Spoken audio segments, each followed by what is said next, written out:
Welcome to America's new energy crisis. This is Prepper Boss, and I'm curious, where are you going to plug in? Here's what the government did. On January 20th, 2021, the very first thing the new president did was cancel the XL pipeline. The XL pipeline was under construction to deliver over 1 million barrels of crude oil per day. Canceled. He froze oil leases. This is manipulating the supply, and when supply goes down, the price goes up. Now, they look at leases, meaning the government and all of his press people, and they go, well, there's 9,000 leases out there that they're not doing anything with. A lease is simply the right to apply for a permit for a particular piece of land. There's no oil there until they find it.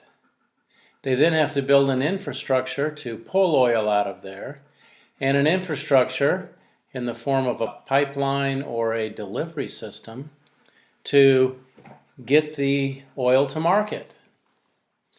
So not only did this knock out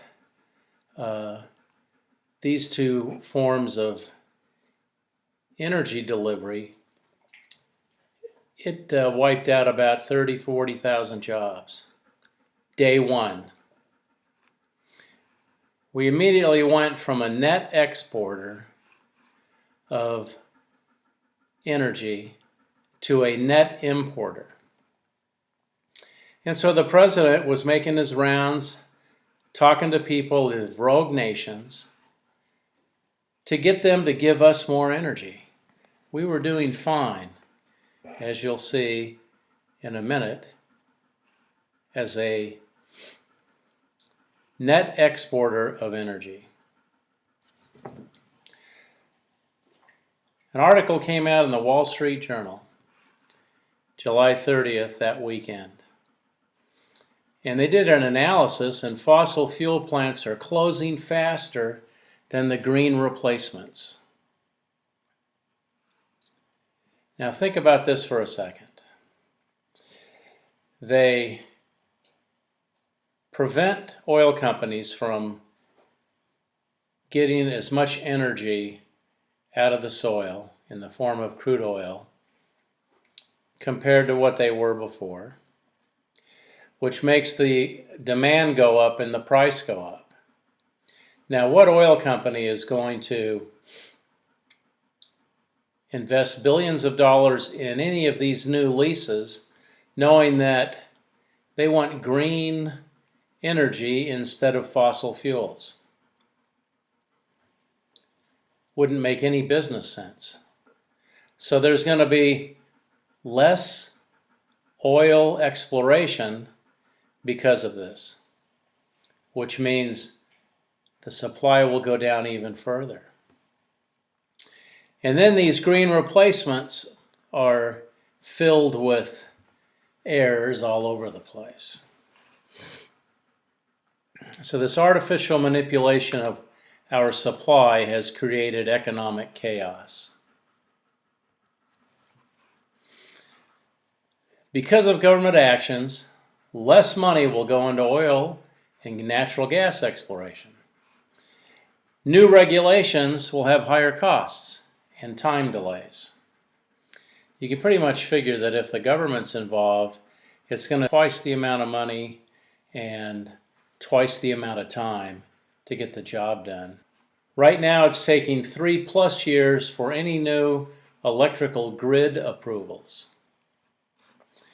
In California, it took 7 years to get a battery storage approval for batteries that would store energy collected from solar panels. So they think that in 7.5 years, 2030, with all of these hurdles here, half the public is going to be driving an electric car at an average cost of $67,000. It's pure insanity, makes no sense whatsoever. So the government came up with a temporary solution, a Band-Aid. They released and sold off petroleum reserves. Now we have petroleum reserves in our country for emergencies. You know, a hurricane, a giant earthquake, a flood. Not a man-made emergency of messing with the supply, which causes the demand to go up. So this is like a guy crashing his car into a wall, and then he gets out, hammers the fender out, and says, "Look, I repaired the car." It's just a complete, utter mess. So only the government could come up with this kind of debacle. In 2020, the average price of oil on the open market was $40, just under $40. Our preserves were filled up with $40 a gallon oil. Fast forward to 2022, this administration is taking our reserves and putting them on the market, which gets them only a 3 or 4 or 5 cent a gallon decrease.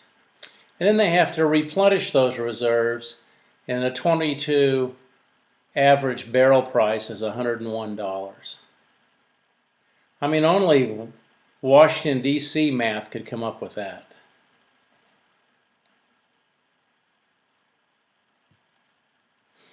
So they've monkeyed with the supply. The supply's down here. The demand is still high up here. So therefore the price is high. Supply and demand is like gravity. It's a law of nature.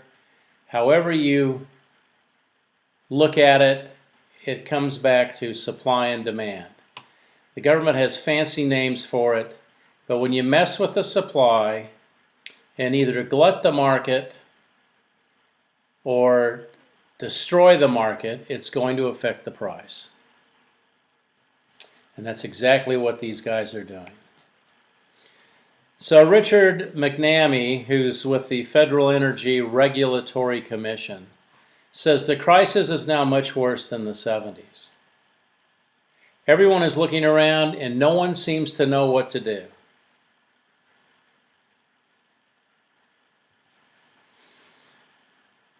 Auden Martinson, head of research at Rystad Energy. There's not enough gas and not enough renewable manufacturing capacity. I expect energy prices to stay high for the next 10 years. So this is the government's form of control over our lives. We usually travel many times throughout the year, stay in our travel trailer, but not this year with diesel prices $5 and $6 a gallon. When we did take a road trip without the trailer, there were hardly any RVs on the road. What's going to happen if they make diesel so expensive that nobody can afford it? All other costs will go up. So what can we do? You need to prep like a maniac right now. Water, food, medicines, other supplies. Learn self-reliant skills like gardening. Grow your own food, learn how to preserve it, learn how to can it. Get out of debt. Pay everything off as fast as possible. The average person in the United States has, I think, $13,000 in credit card debt. That's idiotic. Get rid of it. Get out of debt. That gives you more options. Try to get a job closer to home so you don't have to spend hundreds of dollars a month traveling, or see if you can work from home. you're going to need to go through all these different categories and find out where you can cut. Because when the cost of petroleum high, everything else becomes high due to inflation.